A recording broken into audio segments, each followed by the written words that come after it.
বিগত দিনগুলো নিয়ে কষ্ট বেদনা যাই থাক, এই বছরের মধ্যে নির্বাচন দিতে বাধ্য করা হবে এই সরকারকে। আর এই বছরে তারেক রহমান হবেন প্রধানমন্ত্রী বলে মন্তব্য করেছেন বিএনপির ভাইস চেয়ারম্যান শামসুজ্জামান দুদু।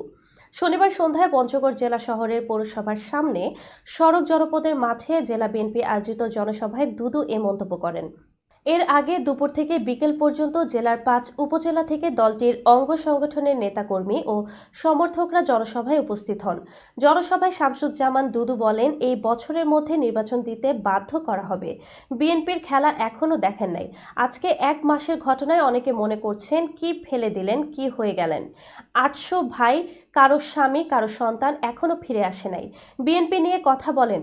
দেশের জন্য যদি কেউ জীবন দিয়ে থাকে তাহলে তাদের মধ্যে শহীদ জিয়াউর রহমান সর্বশ্রেষ্ঠ। বেগম জিয়া ৬টি বছর বিনা চিকিৎসায় মৃত্যুর কাছে গেছেন, তবু আপোষ করেননি। শেখ হাসিনাকে উদ্দেশ্য করে দুদু বলেন, আসবেন, বরণ করব, বিচার হবে, ফাঁসিতে ঝুলবেন। একটা দুটো মারেন নাই তো, হাজার হাজার গণহত্যা করেছেন। একটা ব্যাংকেও টাকা নেই, এত বড় চোর পরিবার। বাড়ির লোকও ৪০০ কোটি টাকা চুরি করেছে।